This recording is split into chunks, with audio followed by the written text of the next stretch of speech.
NITI has been, playing a very fundamental role and contributing immensely to coordinating development decisions across the country, both at the central government level and between the center and the states. And I think that's the fundamental role that it has been playing, shaping both cooperative as well as competitive federalism.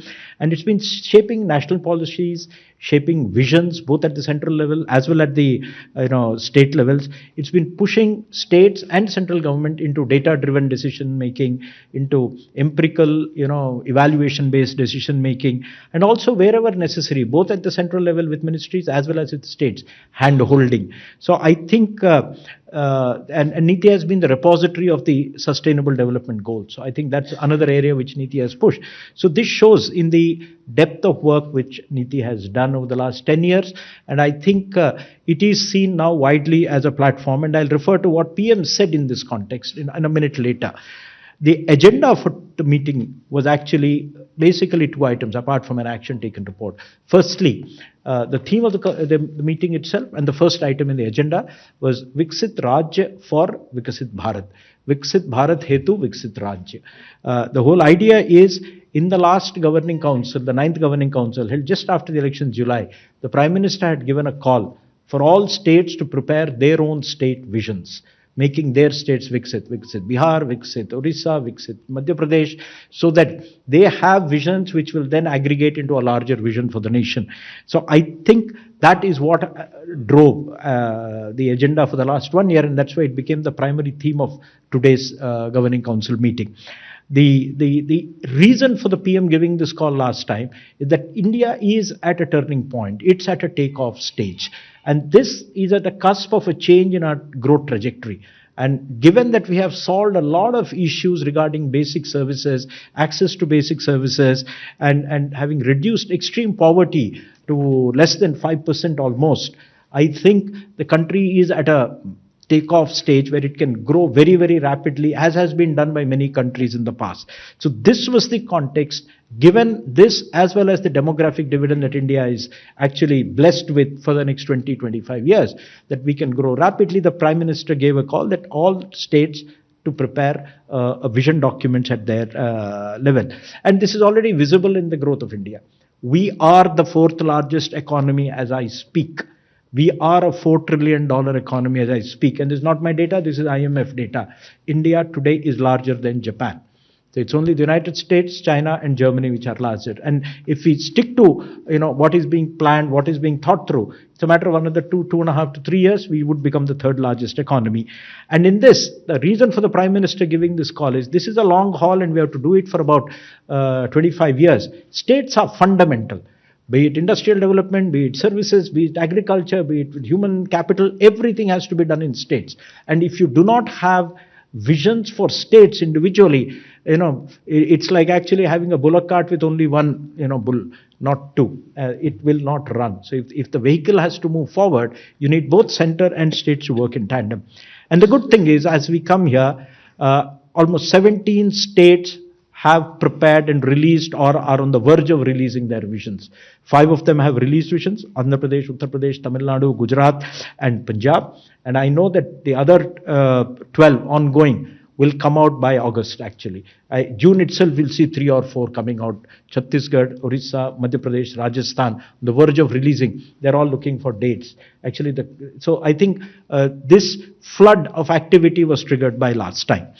And this time, because there were other states which had not yet begun work or in very, very early stages, in the Viksit Raj for Vikasit Bharat, we have the background note gives a large detailed explanation of how do you go around preparing a vision document for a state. And the vision document is not a daydream.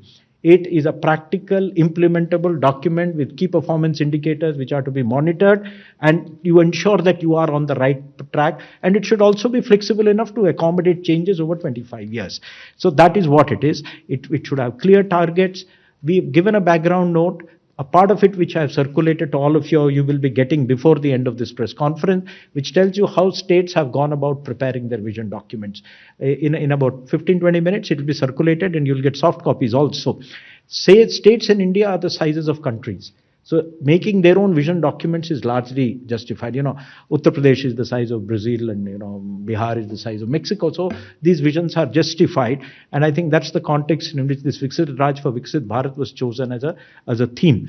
And we're given guidance on how do you set goals, how do you set targets, how do you prepare strategies, how do you have monitoring and implementation frameworks, and how do you, having done a vision document, how do you carry it forward? How do you see that it is implemented and rolled out over 25 years? There was a second set of themes, which has now been the practice with the Governing Council of NITI Ayog, that there's a Chief Secretary's Conference which happens roughly in November, December every year. So we had the fourth Chief Secretary's Conference in December last year. There we had the theme of, promoting entrepreneurship, skilling and employment so that we can leverage India's demographic dividend. So the outcomes of that conference also become the theme of this particular Governing Council meeting. The whole idea is the Chief Secretaries brief their Chief Ministers and they endorse the decisions of the Chief Secretaries. So we have a complete buy-in, both at the bureaucratic level as well at the political executive level, and that's how NITI Ayog builds consensus. So we had this theme within which we had sub-themes: manufacturing, services, rural, non-farm, urban, informal, and the green economy, as well as circular economy. These were the broad themes that were there. And we also gave a sample state visions and a brief outline of that. Copies of that you will have. One of Andhra Pradesh, one of Gujarat, which are among the early ones which released their vision. It will tell you what they're aiming at, and it's quite ambitious. Andhra Pradesh is targeting to become a $2.5 trillion economy, $2.4 trillion economy. Gujarat is targeting to become an economy which is $3.5 trillion. Both are very different. You will see when you read, they are differently endowed, their contexts are different. So in this context, I think the Prime Minister, in his, when he addressed the gathering, firstly, he says the 10-year journey of NITI is a 10-year journey preparing the country for Viksit Bharat. I think so. The acknowledgement that this particular forum is a very, very important and useful forum. And he said that NITI meetings are a platform both for joint action as well as for shared aspirations. You share aspirations among each other so that you build a consensus on what the country needs to do. And he said, NITI Ayog की ये जो बैठकें हैं, इन्होंने देश के विकास के को गति दी है, दिशा दिया है और ऊर्जा प्रदान किया है. So it has given them direction, it has given energy, and it has given speed. And he listed out a large series of achievements, which I think all of you who cover the economic or the social spaces are familiar. 4 crore houses, 12 crore toilets, and 40 crore PMJ, Pradhan Mantri Jan Arogya Yojana, Ayushman Bharat coverage. So all that is there, and it was all listed. And by the way, these numbers I can keep reciting, they are phenomenal. What has been achieved in terms of the last 10 years is phenomenal, and this forms the base for taking a jump into Viksit Bharat. The strongest thing that has come out of today's meeting, but I'll keep switching between what PM said and what came out of the meeting, is there was a complete, absolute unanimity on Operation Sindhur and regret and anger over what happened in Pahalgam. I think that was a common theme, and there was complete expression unanimously of solidarity. Everybody commended the role and the valor of the defense forces and the leadership by the Prime Minister, which led to the success and the way the Prime Minister's leadership and the defense forces work have protected national security. And so I think that was something that was uniform, irrespective of any particular ideological or party orientation. So I think that was something there, and I'll explain what individual chief minister said, but by and large that is there. And it came out in PM's own concluding remarks. He used the words, बहुत सार्थक चर्चा हुई. And so it actually came out that, this was one of the most positive meetings that one could have had, considering a very diverse composition in the room. And I think that is something we should all take note of.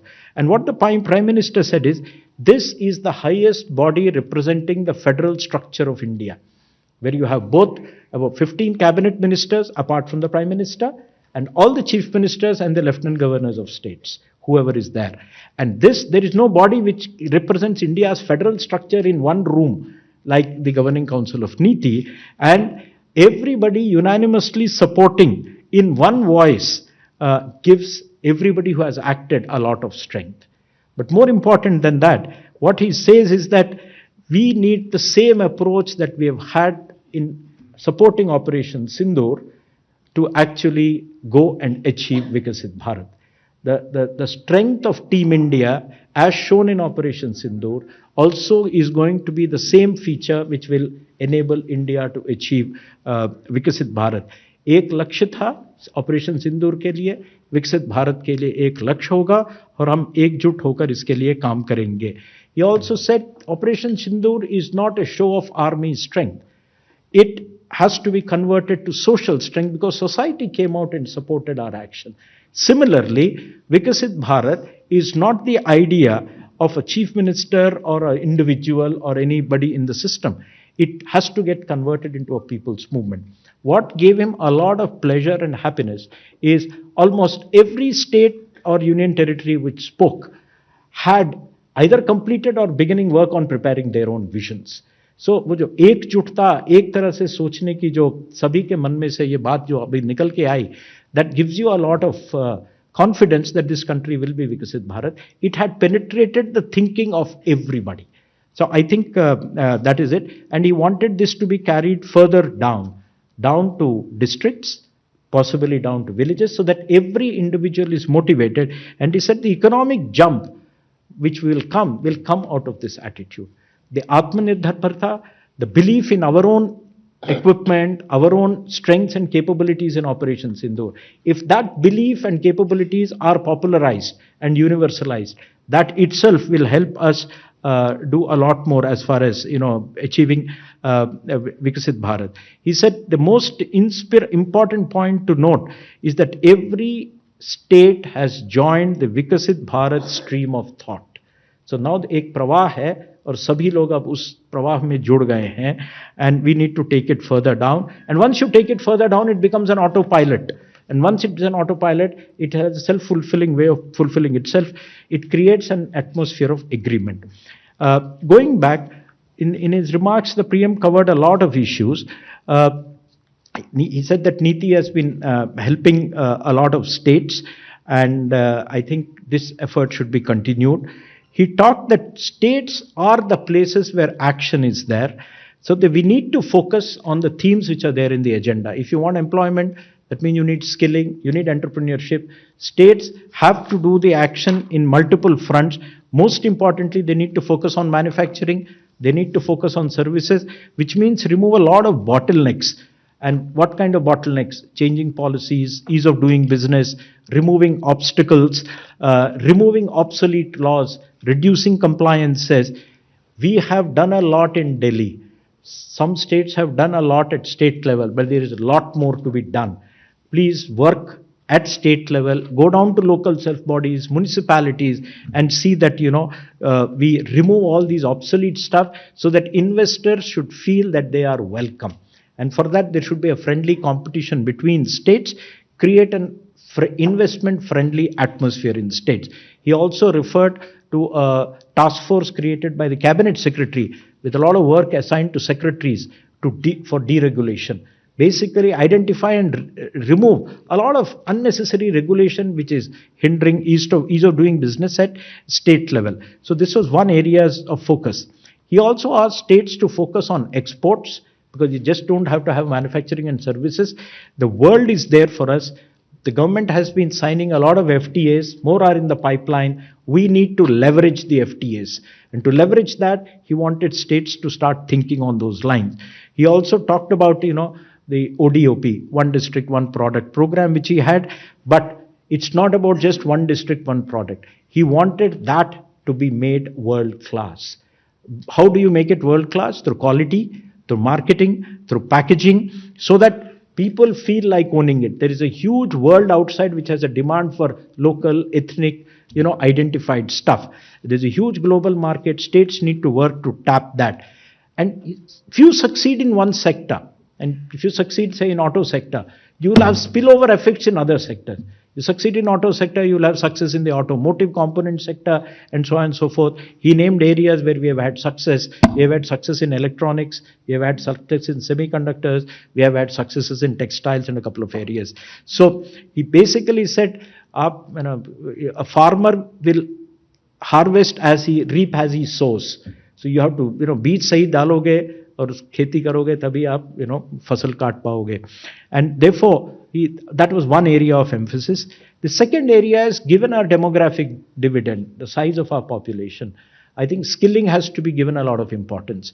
We can give them the skill capital of the world, but curriculums have problems. A lot of it is outdated. In an era when you are driving a new generation cars, ITIs can train people on ambassador cars. They're quite useless. So you need to update your curricula, the teaching methods, new areas have to be introduced. That way you can actually become global. Your workforce can become global. That's another area. He dwelt on a lot of things which I won't go through. He talked about cybersecurity. He gave a lot of emphasis to tourism. And I think that's something you may have seen in social media. He took a lot of time on explaining the importance of tourism. He said the G20 has unleashed a lot of interest in tourism in India. That it's for states to capitalize. And he said, don't try to do everything at one go. One state, one global destination. Develop one destination in a state or a UT where everything is seamless and as good as the best in the world.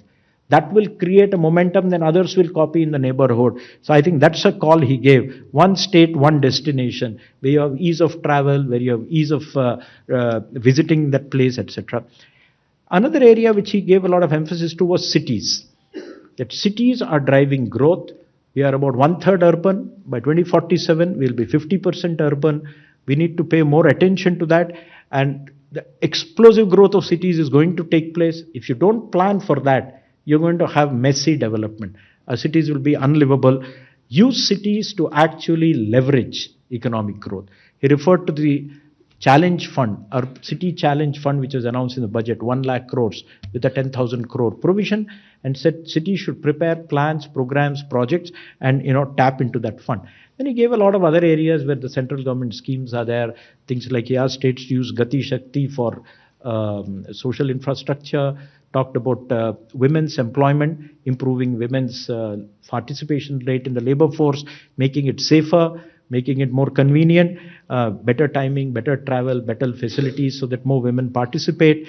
He also talked about the importance of cooperatives, how that can actually transform the rural economy.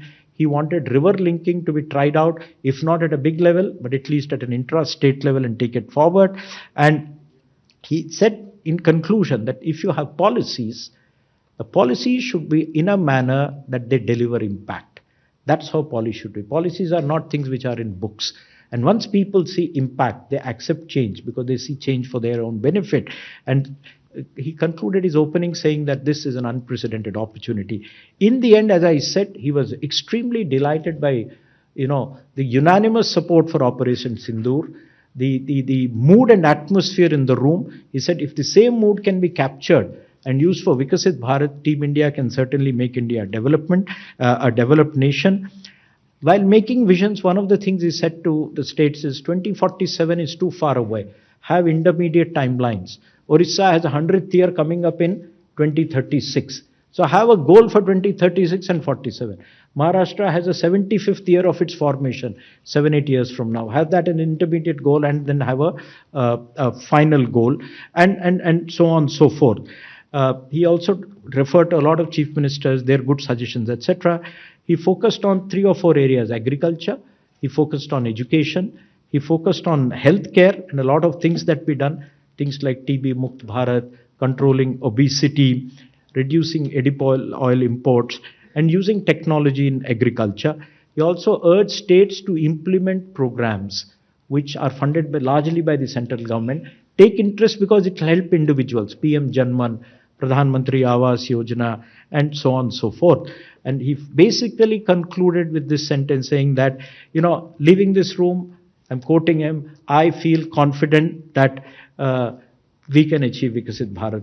When we made a call for Purna Swaraj in the 1920s, it took India 25 years to get Purna Swaraj. We are 25 years from Vikasit Bharat. If we have this as a movement now and everybody subscribe to it, I'm sure that we can create a tempo which will deliver Vikasit Bharat. Ye Jan Samanya ka mantra bane, and new generation can then be handed over a Vikasit Bharat.